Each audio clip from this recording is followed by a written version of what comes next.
Absolutely. All the time, to be honest. Yeah. So, and that's a big thing that I've always stressed to, people I've gotten in business with, or sometimes I do coaching for some friends and things like that. They've got a business that maybe is going through a tough time, and I give them some advice. And my biggest thing is always, if you're cold, start a fire as fast as possible. And if your house is burning, put out the fire as fast as possible. So you have to be willing to do both just as fast. And so when it comes to, businesses, any idea could be worth pursuing because you never know, right? But what I try and find is something that has the most, common pain points among people. Like the wider the audience we can sell to, the better, of course. But then other times it's something that maybe is so niche. It's like, hey, if this thing can just run itself, and we only have a handful of customers, but it's generating, 10 times what we're putting in or 100 times what we're putting in, then great, let's go for it. But I give everything a shelf life. So if it doesn't start producing the kind of results we want with, a certain amount of effort, then we just ditch it. Welcome to the Small Business Safari, where I help guide you to avoid those traps, pitfalls, and dangers that lurk when navigating the wild world of small business ownership. I'll share those gold nuggets of information and invite guests to help accelerate your ascent to that mountaintop of success. It's a jungle out there, and I want to help you traverse through the levels of owning your own business that can get you bogged down and distract you from hitting your own personal and professional goals. So strap in, adventure team, and let's take a ride through the safari and get you to the mountaintop.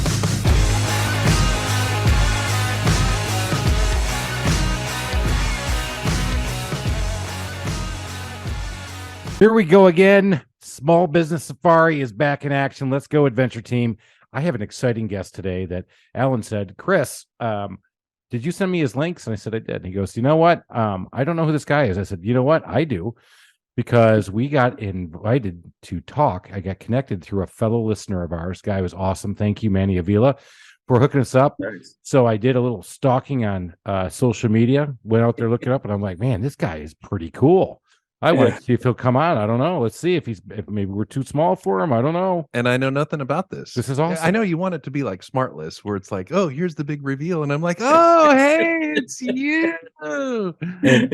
And he likes to be completely prepared with like 25 questions. I actually do some homework, Nice. Yeah. Free balls it. I am absolutely freebasing it. Or eight ball? No, free ball. What free ball. Okay. So anyway, Shawn, welcome to the show. How about you just give us a quick snapshot on who you are, where the hell you came from, and where you are now? Sure. Awesome. So thanks for having me, by the way. Very happy to be here. Cheers. And, I got to say also, your shorts on YouTube, if anyone hasn't, I know obviously you have the podcast, the audio versions, things like that, but if anyone hasn't checked out those shorts, definitely check those out. It's amazing. Those like 15-second clips. There's some gems in there, but anyway, okay. Appreciate that. Thanks, man. Your visitors know enough about you, so I'll get into who I am. So my name is Shawn Gervais. I own, I'm kind of a venture capitalist is kind of the title that we've arrived at. My wife and I trying to explain to people what it is I do and who I am. So I always been an entrepreneur at heart, but it's been more than that. It's not so much just a business owner and, something like that. I acquire businesses, usually help them get out of a rut. But I have a background in geography, believe it or not, of all wildest things, because I wanted to study something that I enjoyed, and so I love geography. We have one planet that we live on. I know we're trying to make our way to other ones, but but for the time being, this is what we got. But so I started my first business when I was 14 years old, and I did the typical thing, cutting lawns, things like that. Really developed a passion for that, and through the course of several different hurdles, like I got a speeding ticket once, and my mom, she's an artist, and she said, "Well, I need a website," and websites were the big craze back then, and she said, "I'll get you out of the speeding ticket. I'll hire the lawyer and get you out of it." I was 16 years old at the time. She said, "But the deal is I'm getting you all these books. You're going to read them and you're going to build me a website." And so I got into graphic design and building websites and stuff like that. As a result of that, won the speeding ticket, by the way, which was good because I wasn't speeding. Anyway, she delivered on her promise. Yeah, exactly. And I was victorious. That's all that matters. And so I kind of saw where technology was headed at that time. And I said, there's probably opportunities here because I love tools and I love, streamlining things and making them more efficient, whether it's something in my own life, just, to, make things, move better throughout the day or so on and so forth. So I always kept that kind of a passion of mine along the way, taught myself programming, things like that. And then every company I've started was going to kind of piggyback or help the other one out. So like we have a printing company, that way it solved all my printing needs forever. And then that company makes money as well. But that way, any business we want to jump into, instantly we can have that covered. We have a marketing company, we've got cell phone store, dealership, and auto shop, 2 software development companies. I know we're all over the map, and we also do commercial tinting. Hey, you said it. That's where I was going. I'm like, I'm glad he studied geography because, dude, he's all over the map. Yeah. Exactly is going to be my line. Well, I'm like, oh my God. Literally and figuratively, because off air, we were talking about the fact that he moved up to Ottawa from the Caribbean, which Yeah, I'd love to absolutely. hear how Yeah. you sold your wife on that one. Yeah. Obviously, he's an awesome salesman because Yeah, exactly. we talked about this before. But hey, babe, we're sitting in the Caribbean, and that's nice. But the Isn't weather this doesn't one's change just much. boring here. It's Yeah. always the same 70 degrees, 75 degrees. Everyone's supposed to. Let's go to Canada, and not just Exactly, anywhere like- in Canada. Let's go to Ottawa. Canada's nice, but you know what's better? Snowballs. Absolutely. It was a hard sell for sure, but got it done. And then, and good thing we used to have a business in tourism that we exited in 2019, just before obviously the tourism industry took a little bit of a hit there. And so that was Wow. perfect timing. But we were working on some pretty cool stuff with VR, and we actually had drones going over an entire island, mapping it out, and then building an experience for people. So if you were traveling abroad, you would have a little device in your hotel room, and you could put on goggles that would tap into your phone with the app, and you could literally go on an experience to see what it's like. Oh, I want to go horseback riding or a picnic on the beach. You could add on an umbrella and this and that in real time. And that was the technology that we sold, which was pretty cool. But so did quite well on that. And then we said, Canada seems like a good fit. Well, obviously, And unless you picked up this accent like in lickety split 2 hours, it sounds like you might have been from Canada, maybe originally. No. Oh yeah, definitely. Yeah. Born and raised in Canada. Absolutely. So I was born in Kingston, Ontario, actually. And then we had moved. I tried retiring when I was 30. And it's one of those things where all your friends are still working. So you're kind of, what do you do all day? I read books, I drank rum on the beach. And that was ultimately what led us to, it's kind of boring just being on a rock and there's not too much to do. And plus with that entrepreneurial spirit, you really got to just feed that beast, right? And so that was the problem I had. So started a few businesses when I was down there. And what actually led us down there initially, though, was I said, well, maybe I'll start a marketing company in the Caribbean. We'll have the nice lifestyle we want, and then we can branch out from there, see what happens. On a whim, I put out a job posting basically on Facebook. I thought I'd have maybe 10 or 20 applicants, something like that, and something I could handle remotely. We had over 250 people apply for the job. And I was like, oh my God. So I said, okay, there's a lot of work here, and we can service North American clients, but, get the benefits and the tax write-offs of the Caribbean. So I was like, this could work out. So we bought one-way tickets. We just went, rented out a restaurant on the beach. We had interviews all day long. We had people coming in and out. I, like an idiot, wore a 3-piece suit because I was like, I have to represent the face of the company. There you go. Hey, Yeah. If you got that dress like you're going to be success. I Yeah, like that. Exactly. And then Why am I what I sweating so realized much? after was that was a mistake. As you're dripping sweat and these guys are all coming in. Hey, how you doing? Oh, okay. All right. You got to cut those off? Yeah, Exactly. I'm Make having a jorts heat out of 'em? stroke. What do you think I'm doing? Make jorts out of it. Take the tie Exactly. wrap Usually around it's the other end, right? The person getting interviewed is the one sweating. And then Right. in my case, it was the boss. That's awesome. Yeah, so it's been a wild ride, but my biggest thing has always been just all businesses share like a lot of different things in common in terms of like how they're marketed or the tools and softwares they need or relationships and networking. It's all, there's a lot of commonalities across them all. So I've always found it kind of easy to jump into anything, whether it's the printing company that we acquired and now have grown into 3 locations, or it's the auto shop that even my own father, we were renting out this basically this garage just so we could park cars for the summer that we weren't going to use in the winter. And I said, geez, we have this prime location right downtown, 4,000 square feet, and we've got 3 vehicles in there. So this is ridiculous. Why don't we do something with this? We entertained everything from growing lettuce to, like maybe we could, I don't know, set up some sort of a drop shipping type thing. We thought of all kinds of ideas, and we settled on an auto shop where we clean and detail cars, things like that. And I showed my father the place and I said, hey, this is what I'm thinking of doing. What do you think? And he said, you're good at a lot of things, son, but stick to the internet, stick to what you know. And I said, oh, okay, fair enough. Thanks for the support, And then later he came back and said, I'm glad you didn't listen to me. I was a high school teacher, and what do I know? He said, you're crushing it, because within a year we turned it into $1 million business. And my wife and I worked there, got our hands dirty, and we were literally the ones cleaning the cars and everything like that in the beginning. because we were building the processes, and then we were ultimately going to hire people and step away from it. And that's what we've done. And then through that, that's where Orbis X actually came to be, because we built software to help manage that. And then other shops were asking us for the software. And I said, well, why don't we start selling the software too? And so we packaged it up, and now we're in 19 countries with the software. So it's those kinds of things that we just kind of, I don't know how I end up in these destinations. You just can't help but start businesses. They just kind of ooze out of them. He does. Drop all over the floor. Yeah, it's just insane. I mean, some people are like forced to be an entrepreneur, or some people think about it their entire corporate life, like you plotted it and you had this epiphany, and then you made your plan, and then you made the leap. And then here's Shawn, who's like, oh, I just, I saw this blank lot. Should I grow lettuce or open an auto repair have you ever seen, he keeps talking, and all I keep thinking to myself is like, that reindeer you get it, and then you fill it up with like little raisins, and it like poops them all out. Yeah. Little toy. I'm like, this guy just keeps pooping companies. I got another idea. I guess my parents didn't love me. I didn't get a reindeer pooping toy. Is that a northern thing? What I mean, you know what I'm talking about it.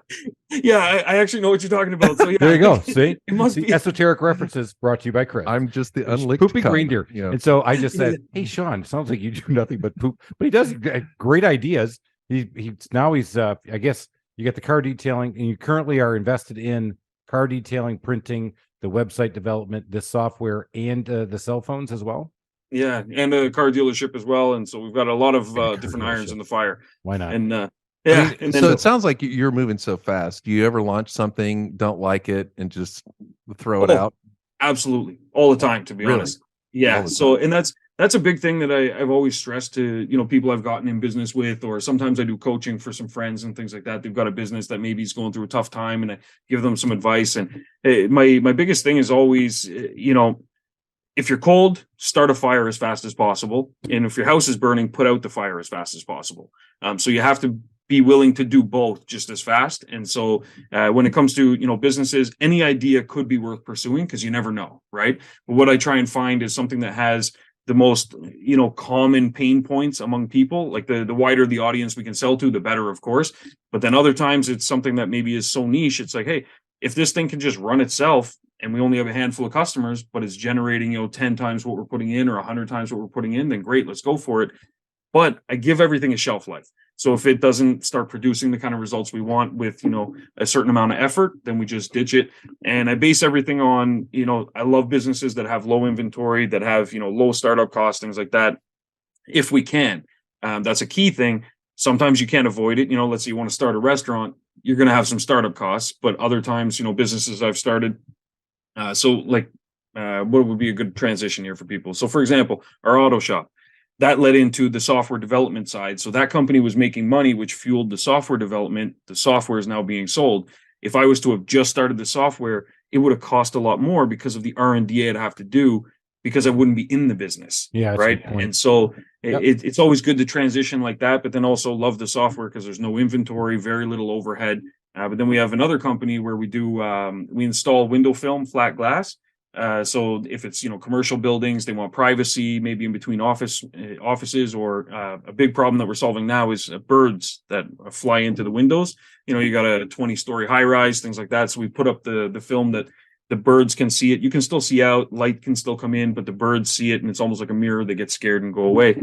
So that's a really big business, huge startup costs.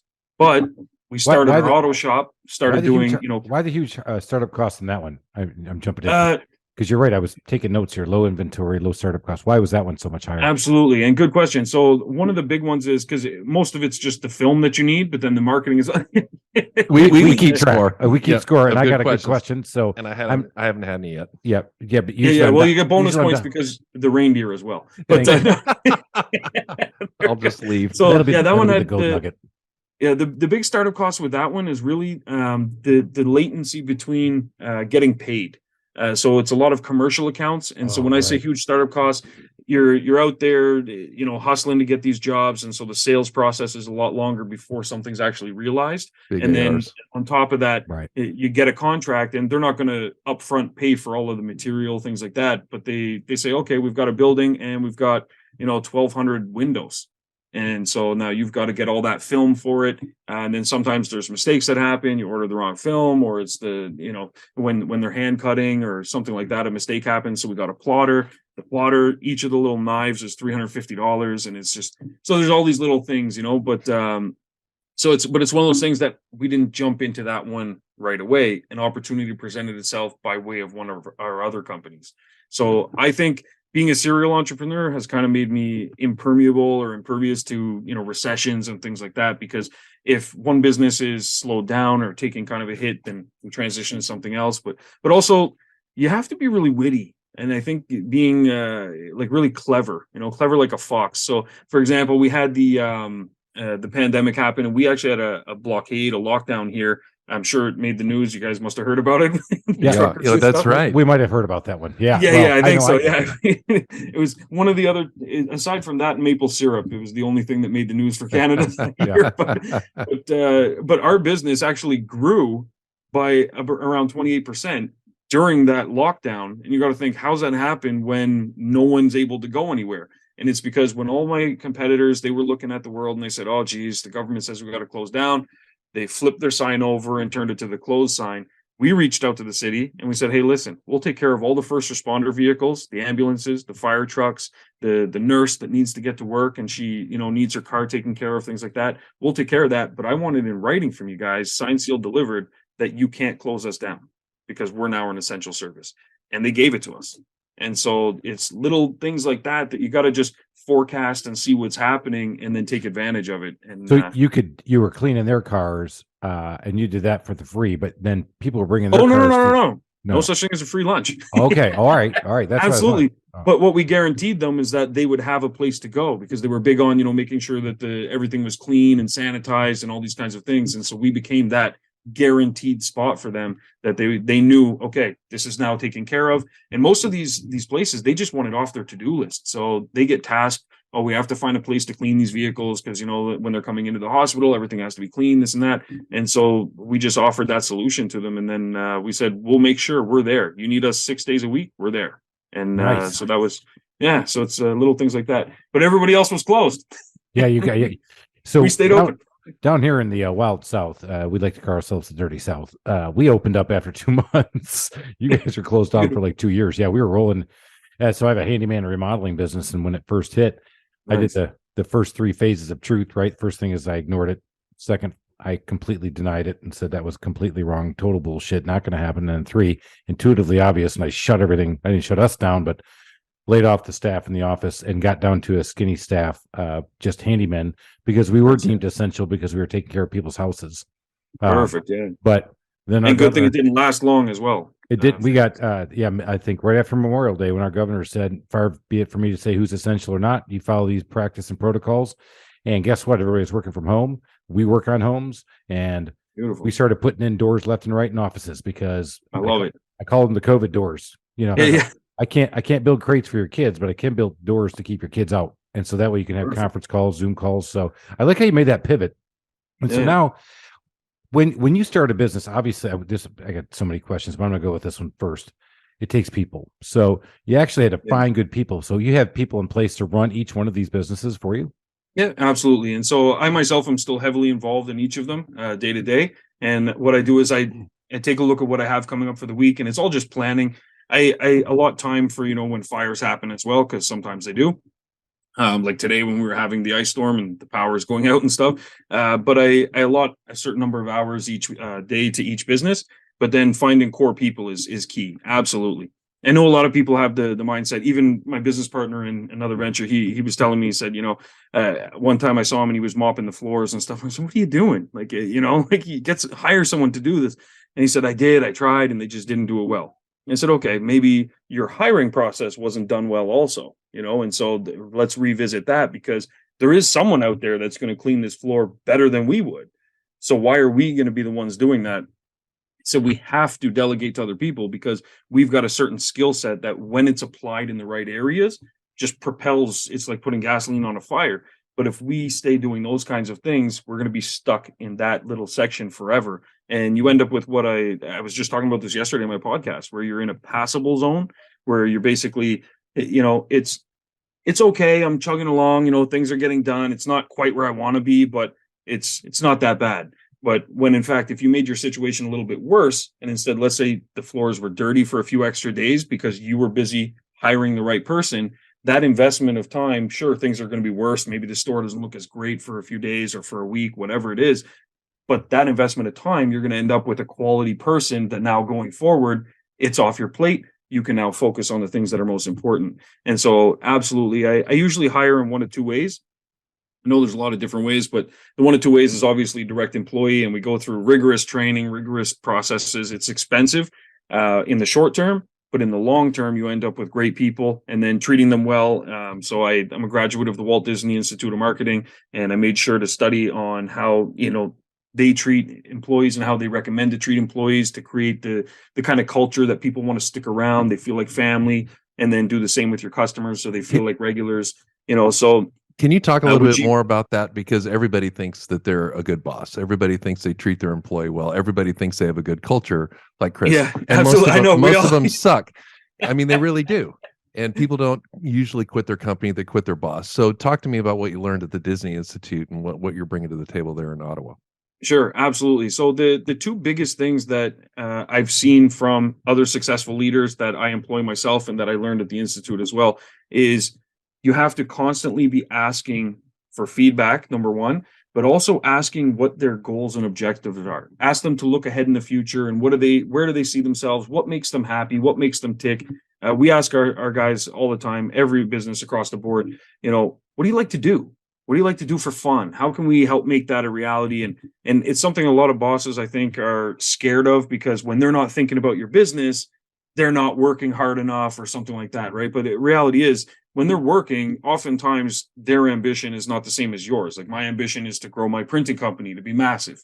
That's not their goal. They're part of that process of it happening, but their goal might be he wants to, learn how to, play the guitar.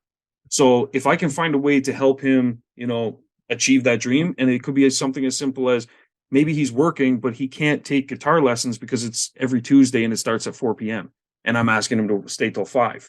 So knowing that and talking with him, I can adjust his schedule. Maybe he'd be even willing to work overtime on Saturdays in exchange for getting that 1 hour so he could do guitar lessons. So things like that. So asking feedback and listening, and while it may not be possible in every scenario, there's lots of ways you can find that common ground where they feel like you actually care about them as being part of your company, and they'll often go above and beyond in lieu of pay raises and all kinds of things. So that's one thing I try and do, is definitely feedback, regular meetings, ask for criticism and be able to receive that criticism, which is a huge thing, because and I don't like anonymous criticism. Before we get off that, you hit on one that sure. The nugget there is, it's not all about the money. It was about what you want. And the guy says, I just want to go to get guitar lessons. And I think that's the part that a lot of people are missing, especially with today's workforce. Now, a lot of my guys are not in the millennial range. They're a little bit older because they're handy around the house. But as we're starting to bring in some millennials into our team, one of the big things, the ladies who worked for me in the office, is the ability to work from home. So this is our spring break week this week, and they couldn't go anywhere, but she was able to spend 2 days at home with the kids, and then she's going to take 2 days off. So that, obviously she's not going anywhere, loyalty built there. I think that's a key point, that sometimes it's not all about the money. You may hear money, but really it's about lifestyle. You're like, what are you really trying to achieve? So I love 100%. That. Yeah. I love how Disney did that, which, in a little aside, I'm reading the Bob Iger book. Oh, yeah. I am. And so I just got started with it. I had just finished the Nike book, but Iger is I just a class act so far, and I always thought a lot. I think a lot of Disney and what they do. So I'd love to hear that you went to that Disney Marketing Institute. So absolutely, and they have great books as well that anyone should check out. Be Our Guest and Creating Magic. Those two books are phenomenal, and it goes over a lot of the core principles that they mention in there as well. So those are two highly recommended. They're probably on Audible too, I imagine, or other places where you can listen to ebooks or audiobooks, I guess, in that case. Listen to ebooks, Shawn. Right. But yeah, those are great ones as well. And did I hear you said you started a car dealership too? Did I hear that? Yeah. So that's not the low inventory or low cost of startup model that you have. Oh no, definitely not. And so that yeah, so my business partner Nick, so we do a lot of different ventures together and stuff like that. That was kind of his baby, and I'm just involved in those kind of aspects of helping him along with that process. And so we have our main company in the auto sphere. I'm going to just talk about these group of companies. We have the auto shop, which is called Auto World, and that's where we do our detailing, things like that. That's now branched off into a few other kind of sub empires. So there's the one, Rev Motors, which is the car dealership. And Nick put up a lot of capital for that in the beginning. That was his dream. So those are capital intensive type businesses. However, it started small with, pick up a couple cars at the auction that were then at our auto shop. People would come in, get their cars cleaned, and we were selling out of there. But every day was like a big jigsaw puzzle because we only had one door at the auto shop, and moving all the cars in and out, it was a mess. So anyway, now it's just down the road from our auto shop. Similarly, that tinting one I told you about with the windows, that's a spin-off of our auto shop as well. So it's all kind of in one branch. But yeah, so those ones are definitely expensive to start. I wouldn't recommend someone jump into a car dealership. Well, Ellen, you hit on something that I think a lot of people, only because I've met somebody who's done this. When I think dealership, I think big lot, 200, got dealer inventory. And again, back from the banking industry, we used to bank them and do all that. I met a guy who did the same thing. You tell me what you want and I'll get it to you. And what he does is he combs the auctions, does all this and brings you the car.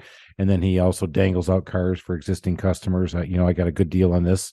And so he actually has no lot, has no office, and is actually what a quote unquote car dealer. Well, actually, he is a licensed car dealer. Absolutely, yeah. In Georgia. And that's a great way to start. It's kind of like getting into real estate where you flip houses that you're just kind of connecting a buyer and a seller in a sense, getting your piece in the middle, and then eventually, purchasing your own and flipping that and stuff. So that's how that all started. And then now there's about, I think, $3 or $4 million on the lot. So there's on average around 20 to 30 cars at a time, which is, substantial. A big learning lesson there lesson to learn was, so my business partner loves cars, loves fancy cars. So at one point there was 6 or 7 G-Wagons on the lot, and this was during COVID, and they were selling in the beginning, and then some of them kind of, market changed a little bit. So now there's 2 of them sitting there, and he's realized daily drivers. That's what we need more of on the lot. So he's but it's recognizing when things are changing, and don't get me wrong, the luxury ones will still hold their value, but it's just how long you want to sit with that cash tied up is the question, right? Mm-hmm. But so it's each business, there's definitely lessons to learn, and that's where sometimes, as you had mentioned, like what do we do when something's not working, and that's where we either pivot, change, tweak the formula, or we just start something else. It's really easy to stop doing what you're doing in most cases and start something else. It's just figuring out what you want to do, but you're never committed to anything per se, unless there's contracts involved, of course. But I think a lot of people fear the starting something else, and that's how we keep growing different companies, things like that. Is it's easy for us to just jump into another industry. What may seem kind of manic to some is really just, it's part of our plan and what we foresee in the future, how we need to pivot. One of the things I have noticed already in the short time we've been together is you jump into something and then you keep talking about process. Chris is a big process guy. Oh, love process. Yeah. And it sounds like, you put a process in place and you get the right people, and then that way you can kind of walk away from it. So what is it that about process building that us mere mortals don't? Yeah. That's mere mortals. The non-reindeer having. No, that's right.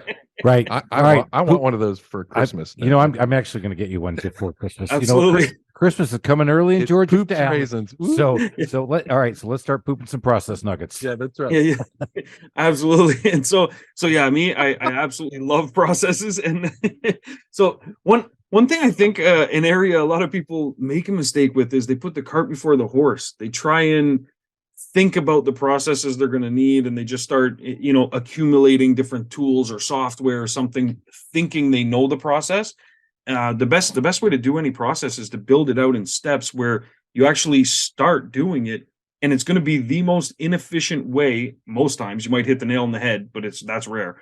But most times it's going to be the most inefficient process ever, and it's going to be slow, and you just got to go through it. It's part of the process, is because you go through that, and then what you do is you notate things, and you got to document. You have to say, okay, how long did this take? Let me time myself. Mundane things. It could be even, do you take the same route to work every day? Maybe you might not realize it, but sometimes if you left 15 minutes later, you might get there 10 minutes earlier than you would, little things like this. So you got to try different things. You got to put yourself in different scenarios and time it, see how it works. and then research the right tools. And also, a lot of people, I think, too, are scared to pull the trigger on certain things. Like, oh, well, I don't want to get that tool because what if it's the wrong one? Let me do another 2 months of research first. And while that can be helpful sometimes, and depending on the price tag of whatever tool or system you're going to have to purchase, depending on that price tag, you might want to take more time to do it. But oftentimes, if it's something simple, just get it. And then if it's that, what we tried wasn't the right tool, you can probably flip that and then just pick up something else. But that's how you build those processes, is through trial and error and just literally going through it. So there isn't really a magic formula other than just following the formula. He pooped some good nuggets, because I actually put that in my book. That's right, Alan. You did write a book. My God, we haven't talked about that since our last episode. That's right. I brought it up, but because I thought about that too, is that I spent all this time building this thing called a home maintenance program and a process and how we're going to do it. We're going to come to your house quarterly or semi-annually. We're going to check your house out. We're going to then do some little handyman things, and I'm going to do all this and develop this stuff. I build all these binders, put all this process, and I didn't build the process, and I never rolled it out. Here I am 15 years later, still sitting there in the can, and we're going to try now. But what I found my best processes were, and Shawn actually said it in the beginning. He said, I had my wife in there. I was cleaning cars. I was actually figuring out how detail worked because I built the process. And that's where I was the most successful, was I had my hands 100%. In it. I could feel it. And it started out small, and it was paper-based. And one of the best ones I even implemented was, I just need a customer signature at the end of the job before you walk away.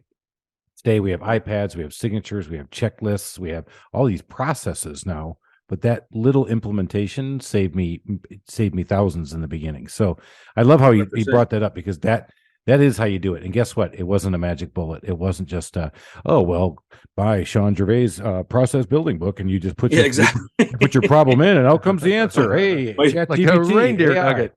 Reindeer poop. Yeah, my 13-step process is that. And that's exactly it. And so on the note of that, it's funny. So an old venture that I had, we ended up exiting that company as well. It was software as well, but I had written one of the original scripts that calculated the distance for restaurants and things like that. So we had a company that was called Find Us Fast, and Yellow Pages actually made us a huge offer on it. Anyway, argument with my business partner at the time and them over 1.5%, and they canceled the deal. They said, we don't like his attitude. They said, we want to work with you, but we don't like this guy. So I was young at the time too. I was 24 years old, and my share would have been several $1 million, which back then was a substantial amount of money. We had a baby on the way. That was a big deal. And but anyway, that aside, he had a flower shop as well. He was running this flower shop. They were making a killing all the holidays, huge money, cash-based business primarily. He was on the corners, outside the liquor store, Mother's Day, Father's Day, all those, Valentine's Day, everything like that. They were making a fortune, hand over fist. And his business, as he thought, was running really well. He was a really, savvy business guy, stuff like that. But the one year I was helping him because he was short on staff. And I said, well, even though we're not in business together in that business, I'll help you out with it. What do you need? He said, I need someone to drive around my trucks and collect cash from the people throughout the day, because if they're sitting there with too much cash, a lot of them were teenagers, and they're a target now to get robbed or something like that. So that was my job, just drive around, collect money from them. And then I said, okay, no problem, easy enough. And so I was going, and he said, but you have to be careful, because some of them you have to drive around more often so you can keep an eye on them, because they might just, once they get a couple $100 in their pocket, they're just gone, right? And drop the flowers and run. Yeah, exactly. Yeah. And I looked at this and I said, geez, that's crazy. So every year you have someone who just drives around, collects the money. That part makes sense. You're basically your own Brinks truck. But then you have them also continue to drive around all over the place, checking on them to make sure they haven't left. And now you're just stuck stranded. And I thought to myself, I said, this seems like such an inefficient process to do this.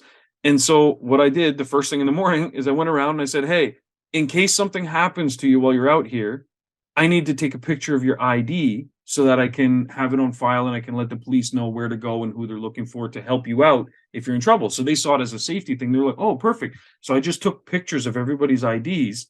And then now they knew, oh, shoot, he's got my ID. So they're not going to run off with the flowers. You know what I mean? So a simple little thing like that, and it just improved his efficiency across the whole network. He had something like 27 different flower stands.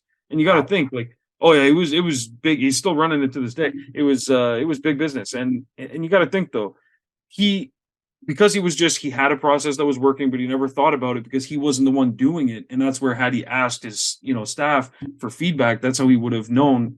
So documenting the process, taking a look at your whole thing, you can see where the inefficiencies are, but you wouldn't know unless you go through it. I wouldn't have been able to consult his business and say, hey, tell me about your process. He would have told me everything except that. And I would have said, oh, it sounds like you're running a smooth, well-oiled machine, Right. But then by being a part of it, that's where you see the issues. And so that was my point of that, is that's why we worked at the shop. And then we made little cards. We have a plastic card printer at our printing shop. So we printed plastic cards of every step that we had to do. And so then we timed all those steps. And then eventually the deck of cards changed. There was, some cards added, some cards removed, some cards changed. And then that became our training tool. We would hire a new staff member. We gave them the deck of cards in the order. They were numbered. They had pictures, because that's how people respond really well. And it would show a picture of, the trunk. And he would, okay, I start at the trunk, vacuuming the trunk, emptying out the belongings, things like that. Getting them to walk through that process that's how we narrowed it down. And we went from 6.5 hours per car down to 1 hour and 6 minutes. And I documented all of this per car. That's right. Wow. And then I documented all of it. I put it in an ebook and I gave it away for free. 4,000 detailers across North America downloaded the book, and it's helped out so many people. And it's one of those things, I even gave it to some of my competitors locally, and people thought I was crazy. And I said, listen, there's a lot more to the process and actually executing something. Right. I'm not concerned, because exactly right. Yeah, so, they haven't done it by now. So if you listen to us online, what you can't see is Sean's background says Orbis X. And the first time I saw it and I looked for it, I went, Orvis. Oh, so he's the guy who does all the clothes outside. Yeah, fly fishing. No, not Orvis, the fly fisher guy. I'm like, oh no, it's Orbit. I'm like, Orbit X. And I was like, oh, okay, all right. So what is Orbis X? So good question. Thank you. Yeah. So Orbis. That's not a good question. Another one. Come on. All right. Alan has one. No, it's just a reflex. What? Oh, come on. I mean, the reindeer poop. I'll give you the reindeer poop. All right. So we're 2-1 then. 2-1. All right, fine. I'll give you that. 2-1. Yeah, that's fair. We're coming to the fourth quarter. So yeah, exactly. I threw the red challenge flag out on that one. You did too. Hey, come on. That's not good. Red guard. Oh, jeez. So yeah, Orbis X was we had other names that we were toying around with it, and then we started to realize that I said, well, okay, and we had a little kind of family meeting, and I had everyone, all my staff, everything. We sat down. We call them family meetings, but we sat down and I said, okay, guys, what do you think of this name? And then we were looking at it the wrong way. We're trying to figure out a name of something, and I said, okay, let's pretend you're explaining to someone what this thing is, but it doesn't have a name, and they speak a different language, and so they're going to use a different word for it. So you're just trying to describe it. So they're going to tell you in their language what it is. So people started describing what it does and everything. And then someone said, well, it just it's like a shield. It covers 360 degrees of our business. Instantly I went to Google and I started looking up, things that describe 360 degrees. And then the Latin word orbis came up. So I said, okay, so 360 degrees of your business, and then the X for technology. Did you know that, Alan? I did not know that. Okay. You gave me that look like I knew that. I was like, you know what? If you studied Latin, really? Yeah. No, I was just looking at you thinking you would just come up with the word like circle. Right. When he said 365, I was like, ball. So Frank, I can't poop pumpkin. Pumpkin ball. We need 365. 365. Something that's a circle. You're like, wait, yeah. Microsoft took that one. Yeah. I love it. All right. So so you equally are working in all your different businesses, but is this the newest one of the ones you? So this is the newest one technically, because we just started another one about 3 weeks ago. That's it's in the process of being developed. It's a product, and it's of course you did. It's the end of the podcast. Oh, you know what? I just started another business. Yeah. Well, wait. Exactly. Reindeer poop. Boom. Sorry, actually 3 more just started. Hey, wait. No, 4 more. What? Oh my God, what's he been doing? He's been talking to us to start business at the same time. Started one while we were on the show. Sorry. You can't see his hands on the audio. It's on Amazon. They're going everywhere. So you can't trust those geography guys. They're all over the map. They are all over the map. That's going to be the title of this one. From geography all over the map. Shawn, Gervais. Yeah. But yeah, so Orbis X is the newest one that's fully operational and out there in the public. And so Orbis X, that's where the name came from. And what it is at its core, it's a CRM, customer relationship management software. But it's really so much more than that, because data entry to me was just the most basic form of existence for any kind of a, software for a business. It's something that you can literally do in Excel. And I honestly don't care if you do it on a piece of paper, if you do it on a napkin, or if you do it in software on a computer, as long as you're doing it. That's the important part. And so for me, it was, okay, those tools were just kind of a necessary function for any business, but that wasn't really where this software was designed to, be deployed, because that's just something you have to do. Where the software, like the part that we're actually selling, is the artificial intelligence that's built into it that takes over a lot of your Salesforce tasks. So for example, at our auto shop, we have thousands of customers. It's not possible for my staff to reach out to each and every single one of them. So I took a look at what they were doing in a day, and I shadowed them, and I said, okay, what kind of calls are they making? What kind of messages are they leaving? How many times are they reaching customers? What days? So on and so forth. And I would build tools that would do those tasks. So we have tools that'll, something as simple as calling a customer and asking them, push 1 to confirm your appointment, or push 2 to request to reschedule, or 3 to cancel. The things like scanning their profile and saying, oh, you know what? This guy, John Doe, he really likes to book appointments on a Tuesday at 4 p.m. Let me look ahead in the future. We've got an opening in 3 weeks on a Tuesday at 4 p.m. Let me shoot him a message and say, hey, it's been 2 months since you last came in. We've got an opening on your favorite day at your favorite time. How would you like me to book you in? So those kinds of things where it's a very tailored, personalized sales experience. That's pretty That's stout. a big reindeer poop right there. That's really that's good. My That God. was like a double shot. Yeah. You know what? We're gonna have the reindeer poop raider. That's It's gonna be the poop meter. Oh my God, that was like a 2. That was a 4. That was a 10. Whoa. Yeah. That's It's a Rudolph so espresso. this is more about like a proactive CRM. Exactly, yeah. And so that's the point I was trying to get to, where there's there's the core basics. You can send invoices, mark payments, you can do all those things, the basic accounting stuff that you would need. But it's everything else that a business needs to do that most people struggle with. Because like I said, the tools to do all the basic data entry stuff exist already. We're not reinventing the wheel in that sense. We've done it in a much more user-friendly way. We've done it in a way that, makes sense for a business. It's quick, it's fast, but it's all the other stuff that we've gone above and beyond. Like our AI is called Luna, and so even when you go to book an appointment manually, it'll pop up, and Luna takes a look at your calendar, and as you're about to make an appointment, it'll say, "Hey, the best possible appointment is tomorrow at 2 p.m. because I scanned your schedule and that's what I see available." And so it says, "Do you want to accept this, or do you want to put in your own?" And then if you say accept, it automatically sets that for you. So little things like that help with scheduling. But then even assessing your business as well. So Luna takes a look at your business and creates a report card based on things that you've set up in the system, takes a look at how many customers you're talking to. Are you collecting their emails or phone numbers, things like that? And it gives you a grade and solutions on how you can improve your business as well. So it's really taking the CRM world to another level. And right now it's very niche down. So our vertical is the automotive market, of course, but we are expanding this. We have a similar product called CRM Ox as well that we've launched, and we're now going to be expanding that into, painters, landscapers, you name it. And then ultimately, maybe we'll just buy out Salesforce.com and close them down. I don't know. I like where you're going. Exactly right. Let's go. Big take goals. Out Salesforce. Big goals. Big goals. That's big poop right there, big boy. That's big poop. How long did it take you to write this? So so great question. And so it's funny, when we started the auto shop, and there we go. Yeah, point. Tied. There we go. Point. Now we're tied. We're all tied, and I got more coming. Oh yeah, all right. We'll see about that. We're actually we only got a couple minutes. I'm thinking about all my years in the corporate world, and it's like, okay, we're going to implement some new software, and here's something that's already been out in the market forever, and then we run the test stores and it fails, and then you go back to the software guy. I mean, it's just a nightmare-ishly long process, and it sounds like this just sort of that's just implementing something that's ready to go, right? And you're creating it and implementing it. Exactly. And so this was I think Canadians are smarter than we are. Well, we've had a lot of Canadians on, by the way. We have, and they're our favorites. It's the fresh water and the free healthcare. No, it's they can also do ice honestly, it's the maple syrup, but don't tell anybody. We give you guys the watered down stuff. So that's I've heard that too, by the way. Yeah.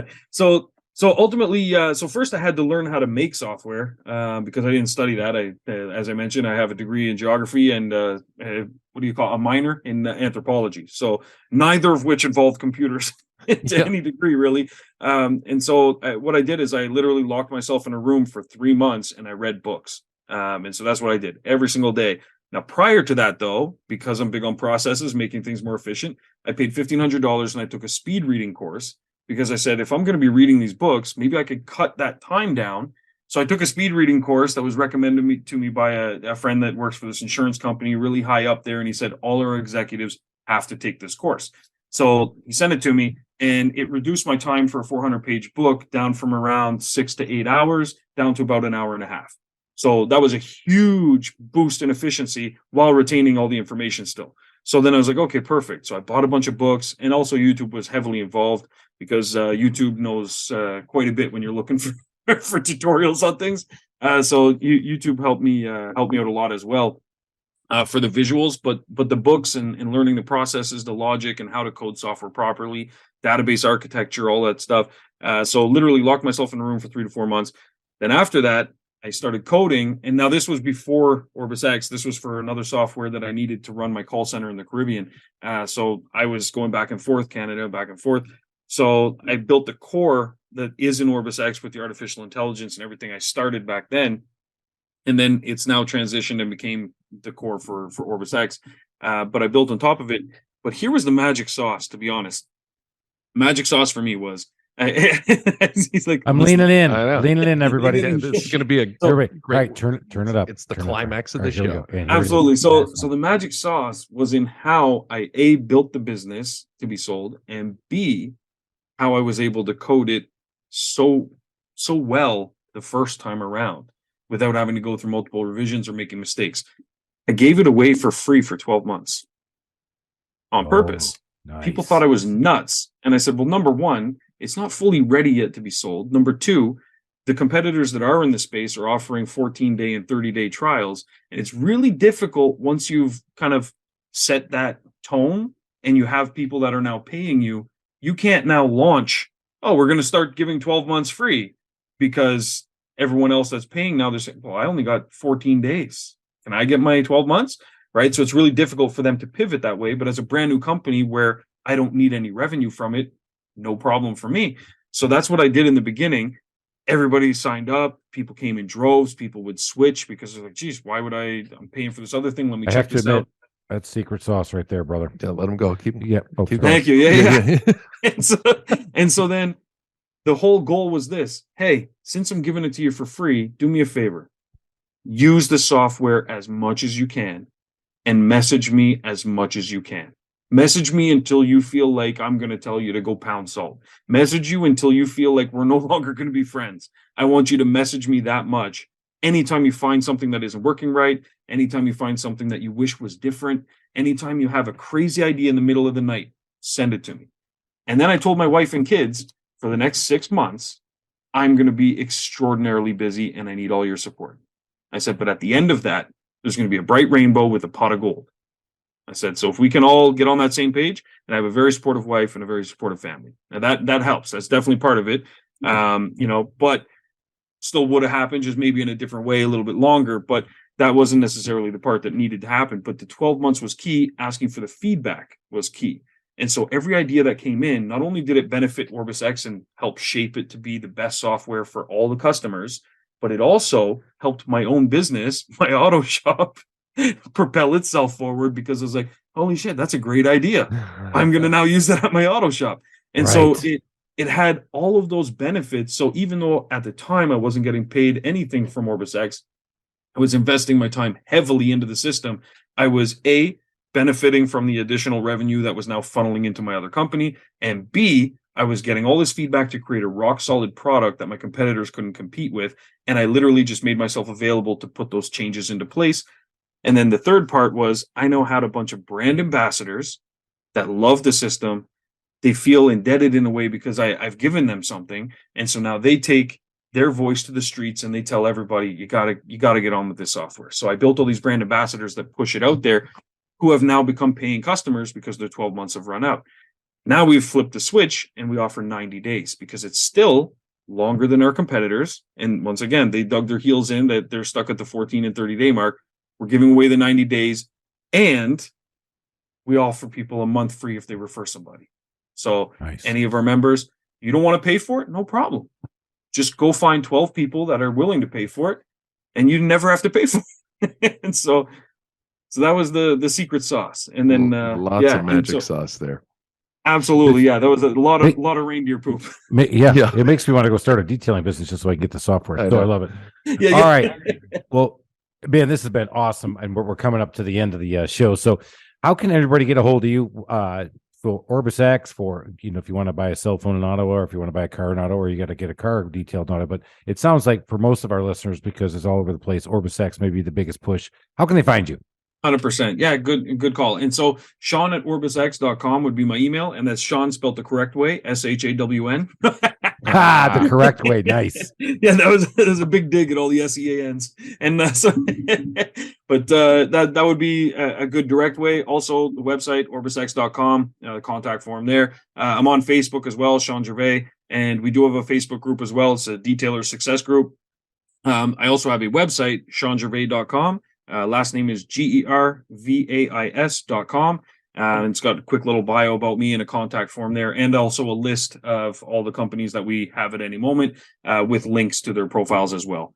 So if you're looking for a car, Rev Motors, if you're needing some software, we got you covered. And because we also have CRM Ox, which is in a different, it's more generic. It's basically Orbis X without all the auto stuff, which is good. So. And nice. There will be more to come as well, because we got some other softwares that are in development right now. Of course you do. Right. Wait a minute. Of course, right? Wait, I just got an announcement. Shawn just started another business. Here we go. I just bought 4 of them. Boom. There we go. Yeah. All right.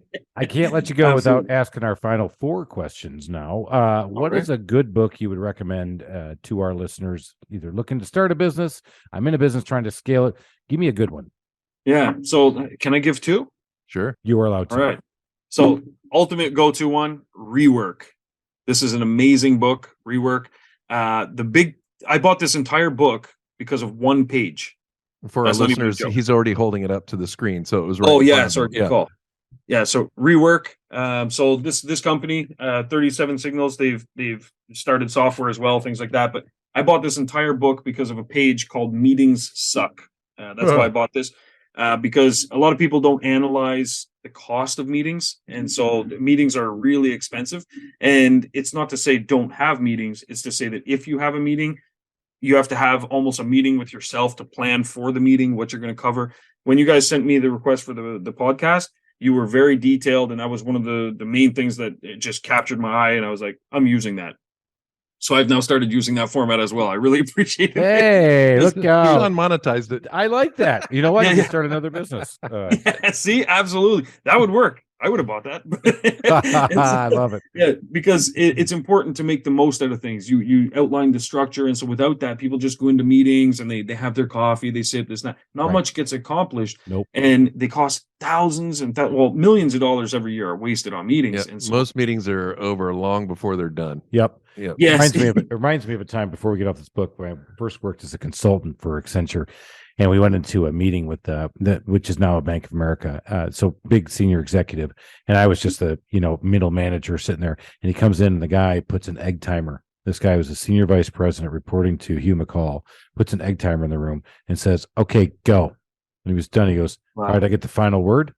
Let's see, I had 9 of you consultants sitting in here. I had 6 of my people in here. I've calculated each cost. This meeting went for 55 minutes. That cost us," and I can't remember the exact number, but he said that meeting alone just cost us $325,000. And I was like, uh-oh. Wow. Yeah. Wow. Exactly. Yeah. And when you start to look at it, it's like, what did you produce out of it? Right. So that was his point. So love that. Rework. Yeah. Got it. All right. Yeah. Next one. And next book, hold on, let me grab up. I got a library up here. So this one here, Terry O'Reilly. So he's got a podcast as well, Under the Influence, on CBC.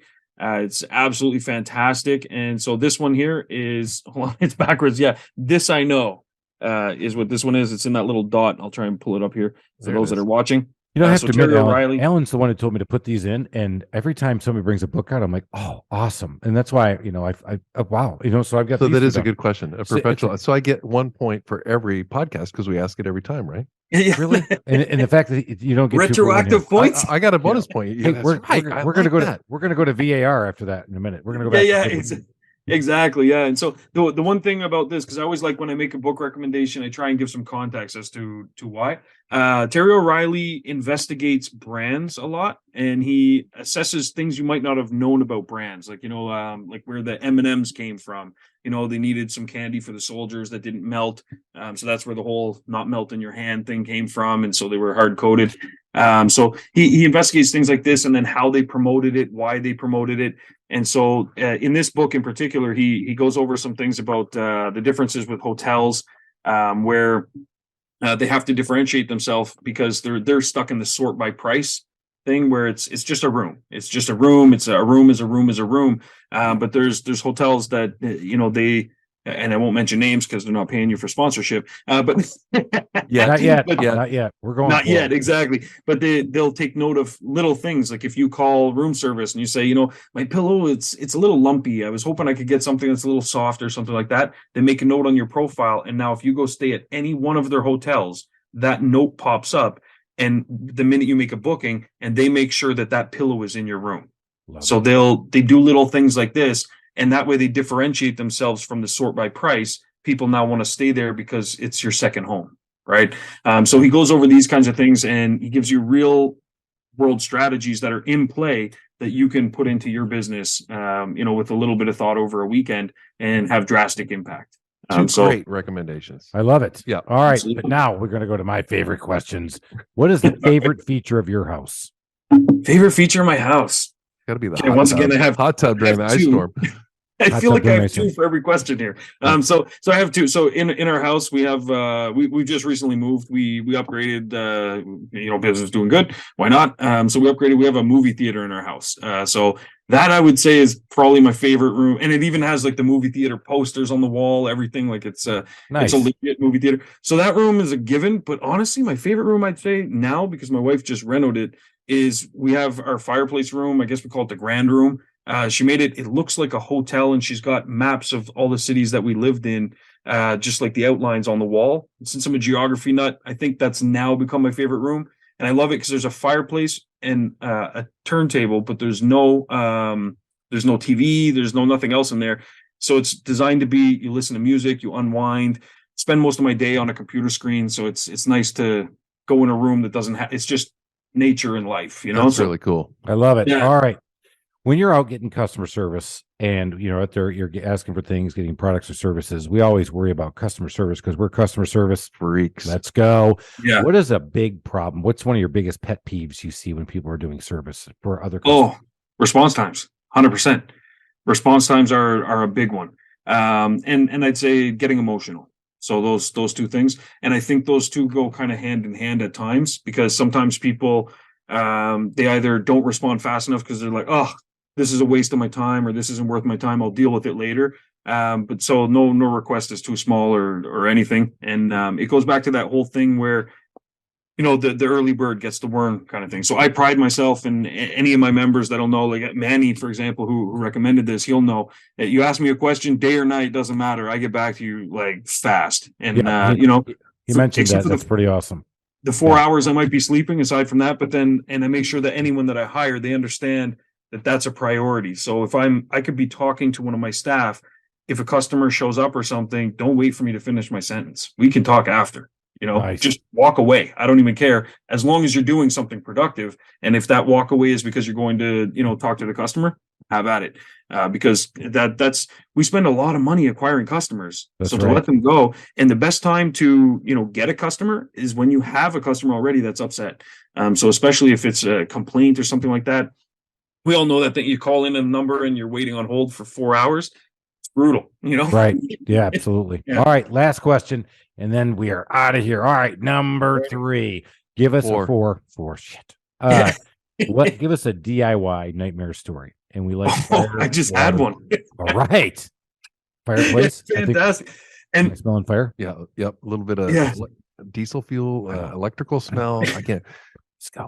Exactly. So, and I was the problem. So I sometimes take it upon myself to do DIY projects. We all do, right? Sometimes I nail it. Like during COVID, we bought a piece of land, 1.25 acres, and my wife and I, we had to learn some construction stuff. We were bored, and we built a tiny home. So that was pretty cool. So pretty handy. I had to learn a lot of stuff, made a lot of mistakes there. But what happened recently was a very simple install of a floor. So we just got this new place. The floor they had in the kitchen was just atrocious. So I said, let's change the floor out. So I didn't want to do any measurements and stuff like that. I just wanted to just buy some boxes. I knew I'd need extra. So I went and I bought 20 boxes of floor, came home, I installed it. But I did, research. I watched a couple of videos and I said, okay, this is a piece of cake. And they all started with, you have to have a floor underlay, like a subfloor padding or something. Underlayment. Yeah. Yeah. So, and that is true when that video was made. And so this is where doing some research. So the floor that I bought, present day floor, comes with padding already on the bottom. Okay. So when you put the padding on top of the padding, it actually, the parts that clip together, when you step on them, it actually pushes one down and those things break. And then so it clacks out. So you install the floating floor with yeah. Yeah. And so then it gets worse. I had bought 20 boxes, remember? I only used 9. So I said, geez, I must have installed it wrong. So I stayed up the next night, I ripped it all out, and I reinstalled it all again. On top of the exact same way. The same way? Same way. Of course. There you go. Right. Definition. Because I was following the video. I thought I said, I must have been rushing the first time. So I did it the second time. Hey, it was on the internet. It must have been right. Right. Yeah. So if this was my business, I would have studied the process and I would have looked back and seen what I did wrong.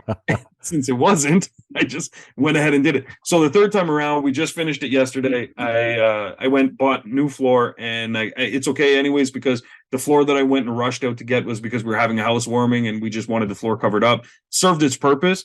And then so we went out, bought new floor, and it's the actual floor we really wanted. And I paid their guy to install it.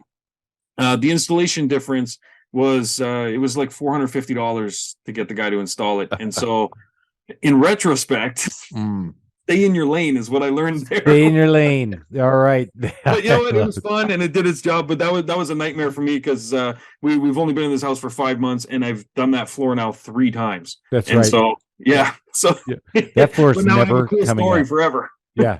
10 years from now, your wife's gonna can we change that floor? No, never. It's gonna be here until the day I die. Because I did it.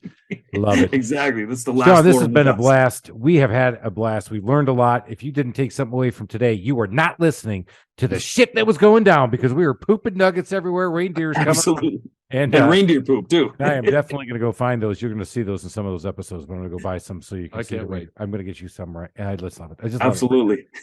So thanks again. And Small Business Safari team, we're out of here. Go make it a great day. Get up that mountaintop and let's get to that mountaintop of success that we all want to be at. Out of here. Cheers. Right on. Thanks, guys. Thank you.